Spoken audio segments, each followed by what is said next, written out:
عمرے کے تیسرے مرحلے کا آغاز آج سے ہوگا، جس کے تحت سعودی عرب میں مقیم شہریوں کے بعد اب بیرون ملک سے غیر ملکی باشندوں کی مکہ اور مدینہ آمد کا سلسلہ شروع ہو جائے گا۔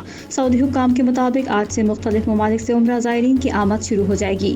روزانہ 20,000 عمرہ زائرین اور 60,000 افراد نماز باجماعت ادا کرنے کے ساتھ ساتھ زیارت بھی کر سکیں گے۔ عمرے کے تیسرے مرحلے کے آغاز کے پیش نظر مسجد الحرام میں کورونا وائرس سے متعلق احتیاطی تدابیر اختیار کر لی گئی ہیں۔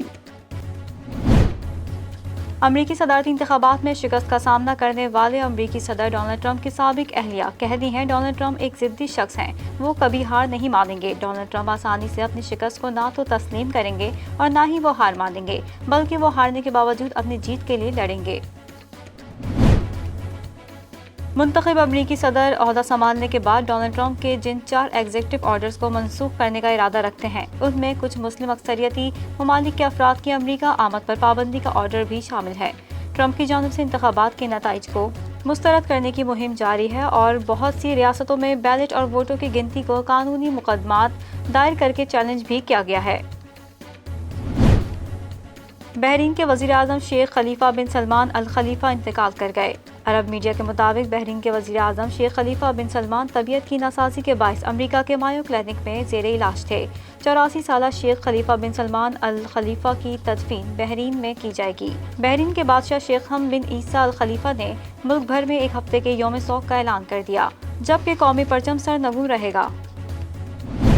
یورپ و مشرق وسطیٰ میں انتہائی اہم مذہبی شخصیت کا اعزاز رکھنے والے مصری نژاد سوئس مذہبی عالم 58 سالہ طارق رمضان کے خلاف مزید ایک خاتون کے ریپ الزامات کے مقدمے کا آغاز ہو گیا۔ طارق رمضان پر ابتدائی طور پر 2017 میں فرانس کی 2 نو مسلم خواتین نے ریپ، تشدد اور جنسی استحصال کے الزامات عائد کیے تھے۔ خواتین کی جانب سے الزامات لگائے جانے کے بعد انہیں نوکری سے فارغ کر دیا گیا تھا، جبکہ فرانسیسی پولیس نے انہیں تحویل میں لے کر تفتیش بھی کی تھی۔ ملک کی معیشت کے حوالے سے مسلسل مثبت اشارے سامنے آ رہے ہیں اور آج بھی ڈالر کے مقابلے میں روپیہ مزید مستحکم رہا۔ اسٹاک مارکیٹ میں بھی مثبت رجحان رہا اور سونا بھی سستا ہو گیا۔ انٹر بینک میں ڈالر کی قدر 20 پیسے کم ہو کر 158 روپے 48 پیسے پر بند ہوئی۔ رواں ہفتے انٹر بینک میں ڈالر کی قدر 61 اور نومبر کے 8 کاروباری دنوں میں 1 روپیہ 70 پیسے کم ہو چکی ہے۔ اوپن مارکیٹ میں ڈالر کی قدر 40 پیسے کم ہو کر 158 روپے 25 پیسے ہے۔ قومی ٹیم کے چیف سلیکٹر اور ہیڈ کوچ مصباح الحق نے دورہ نیوزی لینڈ کے 35 رکنی اسکواڈ کا اعلان کر دیا۔ پریس کانفرنس میں ہیڈ کوچ مصباح الحق کہتے ہیں کہ بابر اعظم قومی ٹیم کی قیادت کریں گے، جبکہ محمد رضوان ٹیسٹ میں نائب کپتان ہوں گے۔ دورہ نیوزی لینڈ کے لیے ٹیم میں سرفراز احمد کی واپسی ہوئی ہے، جبکہ شعیب ملک، محمد عامر اور اسد شفیق کو ڈراپ کیا گیا ہے۔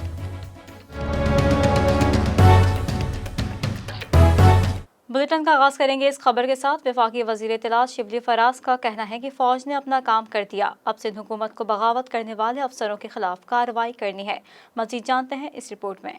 اسلام آباد میں پریس کانفرنس کرتے ہوئے شبلی فراز کا کہنا تھا کہ مزار قائد کے واقعے پر عوامی دباؤ آنے کے بعد رینجرز کو انسپیکٹر جنرل آئی جی سندھ سے رابطہ کرنا پڑا۔ یہ پس منظر بھی واضح کیا گیا ہے کہ مقدمہ وقت پر درج ہوتا تو صورتحال پیچیدہ نہ ہوتی۔ شبلی فراز کا کہنا تھا کہ پاک فوج کے خود احتسابی کے نظام کو سراہتے ہیں۔ فوج نے خود احتسابی کرتے ہوئے 2 افسروں کو عہدوں سے ہٹایا ہے۔ ان کا کہنا تھا کہ پولیس افسران کیسے بغاوت کر سکتے ہیں، سندھ حکومت بھی اس بغاوت میں ملوث ہے۔ اب سندھ حکومت پر لازم ہے کہ پولیس فورس نے بغاوت کا جو اقدام کیا اس پر انکوائری کی جائے اور انصاف کی مثال قائم کی جائے۔ خیال رہے کہ پاک فوج کے شعبہ تعلقات عامہ ISPR کے مطابق پاک فوج نے مسلم لیگ نون کے رہنما کیپٹن ریٹائرڈ صفدر کی گرفتاری کے واقعے پر انسپیکٹر جنرل آئی جی سندھ کے تحفظات کے معاملے کی تحقیقات مکمل کر کے سندھ رینجرز اور انٹر سروس انٹیلیجنس ISI کے متعلقہ افسران کو ذمہ داریوں سے ہٹایا ہے۔ ISPR کے بیان میں کہا گیا ہے کہ متعلقہ افسران نے شدید عوامی رد عمل اور تیزی سے بدلتی ہوئی کشیدہ صورتحال کے پیش نظر سندھ پولیس کے طرز عمل کو اپنی دانست میں ناکافی اور سست روی کا شکار پایا اور اپنی حیثیت میں جذباتی رد عمل کا مظاہرہ کیا۔ متعلقہ افسران کو اسی صورتحال سے گریز کرنا چاہیے تھا جس سے ریاست کے 2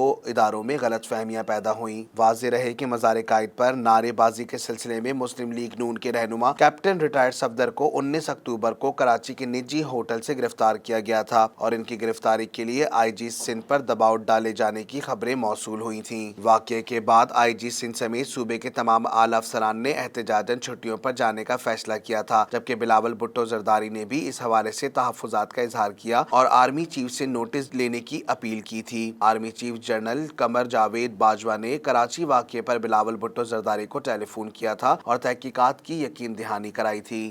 این سی او سی نے کرونا وائرس کے بڑھتے کیسز کے باعث مزارات، سینما اور تھیٹر بند کرنے سمیت موسم سرما کی تعطیلات پیشگی شروع کرنے کی تجویز دیتی ہے۔ تفصیلات جانتے ہیں اس رپورٹ میں۔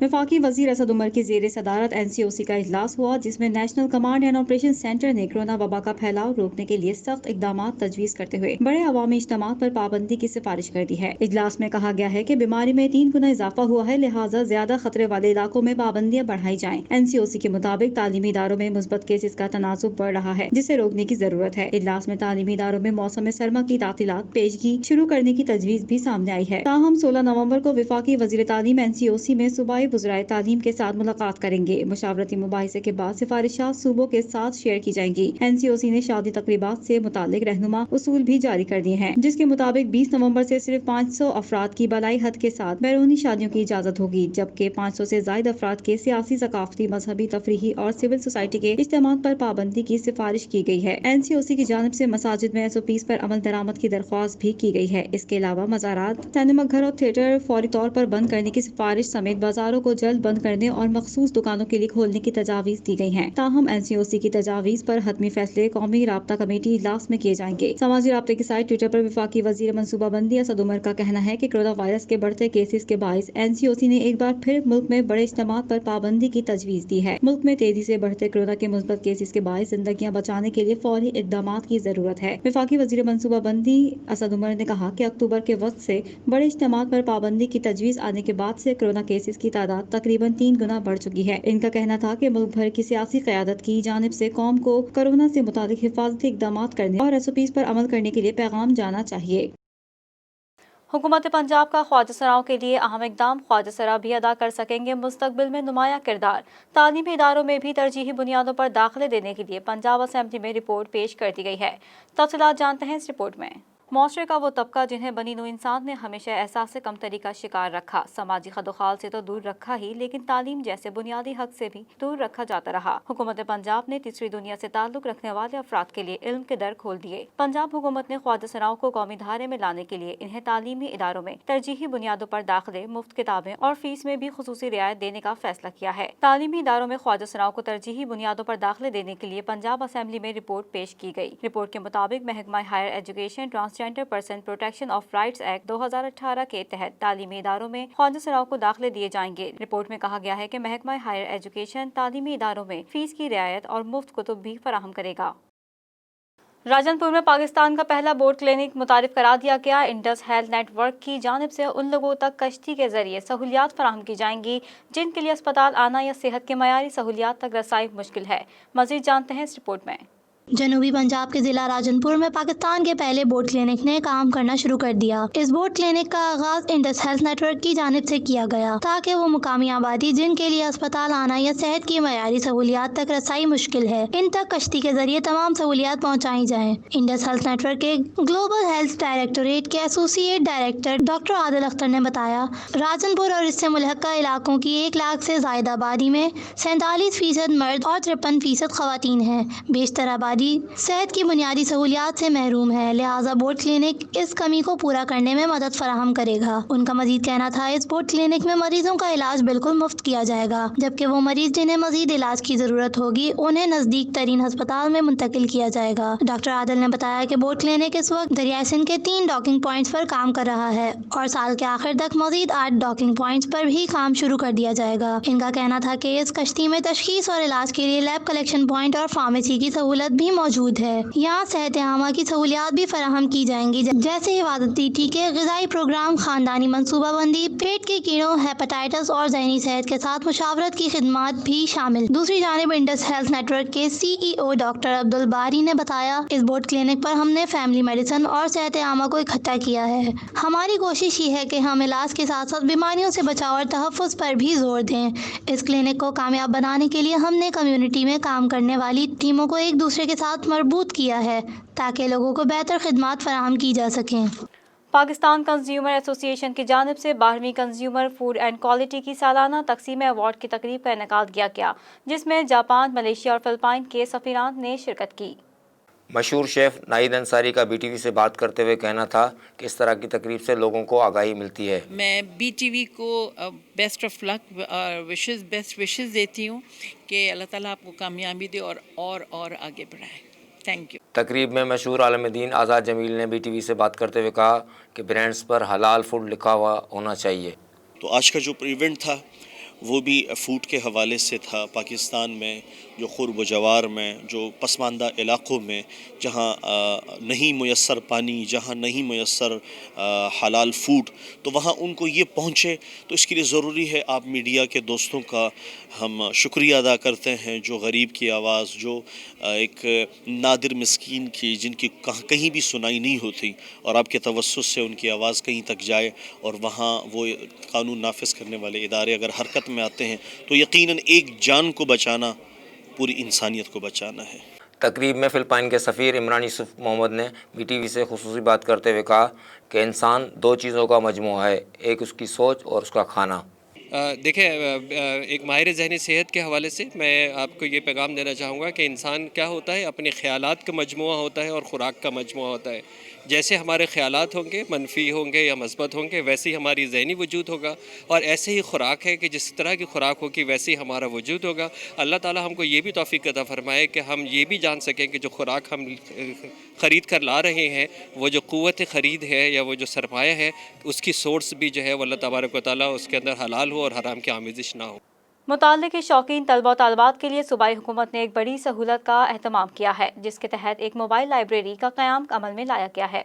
کتب بینی کا شوق رکھنے والے افراد و طلبہ و طالبات کے لیے حکومت کی جانب سے نئی سہولت متعارف کرا دی گئی۔ محکمہ سیاحت خیبر پختونخوا حکومت کی جانب سے شروع کیے گئے اپنی نوعیت کے اس منفرد منصوبے موبائل لائبریری سے طلبہ و طالبات کو 10 سے 50% تک کی رعایت پر کتابیں بھی فراہم کی جائیں گی۔ اس حوالے سے محکمہ امور نوجوانان کے اسسٹنٹ ڈائریکٹر عمران اللہ نے بتایا کہ یہ پروگرام ہمارے یوتھ ڈیولپمنٹ پیکج کا حصہ ہے۔ انہوں نے بتایا کہ وزیر اعلیٰ خیبر پختونخوا محمود خان نے پہلی موبائل لائبریری کا افتتاح کر دیا ہے۔ پہلے مرحلے میں 2 گاڑیوں میں لائبریری قائم کی گئی ہے، جن میں تمام موضوعات کی 1000 سے زیادہ کتابیں موجود ہیں۔ یہ دونوں گاڑیاں پشاور یونیورسٹی کی حدود میں کھڑی ہوں گی۔ اسسٹنٹ ڈائریکٹر عمران اللہ کے مطابق طلبہ و طالبات کو 10 سے 50% تک رعایت کے ساتھ کتابیں خریدنے کا موقع بھی ملے گا۔ مذکورہ منصوبہ نظامت امور نوجوانان خیبر پختونخوا کے زیر انتظام 12 ملین روپے سے مکمل ہوا ہے۔ منصوبے کی کامیاب تکمیل کے بعد اس کا دائرہ کار دیگر کالجز اور یونیورسٹیز تک کیا جائے گا۔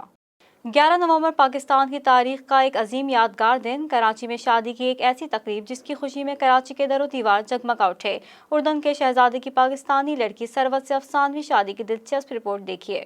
یہ نصف صدی سے پہلے کا قصہ ہے جب کراچی میں شادی کی ایک ایسی تقریب منعقد ہوئی جس کی خوشی میں کراچی کے در و دیوار جگمگا اٹھے۔ یہ تقریب ٹیلی ویژن پر نشر ہوئی اور نکاح نامے پر 2 ممالک کے سربراہان نے بطور گواہ دستخط کیے۔ 15 جولائی 1968 میں جب اردن کے بادشاہ شاہ حسین کے چچا شریف حسین بن ناصر پاکستان کے سابق سیکریٹری خارجہ اکرام اللہ کی سب سے چھوٹی صاحبزادی ثروت کے لیے اردن کی ولی عہد شہزادہ حسن بن طلال کا رشتہ لے کر پاکستان تشریف لائے تھے۔ رشتے کی منظوری سے پاکستان بھر میں خوشی اور مسرت کی ایک لہر دوڑ گئی تھی۔ ثروت، جنہیں ان کے گھر میں پیار سے بتلم کہتے تھے، 24 جولائی 1947 کو کولکتہ میں پیدا ہوئی تھیں۔ وہ برطانیہ کی اعلیٰ تعلیمی اداروں سے فارغ التحصیل تھیں اور اردو، انگریزی اور فرانسی زبان پر یکساں عبور رکھتی تھیں۔ شہزادہ حسن سے ان کی ملاقات چند برس پہلے برطانیہ میں ہوئی تھی، جہاں وہ آکسفورڈ یونیورسٹی میں وہ ان کے ہم جماعت تھے۔ 27 اگست 1968 کا دن آیا جب کراچی کے بین الاقوامی ایئرپورٹ پر اردن سے آئی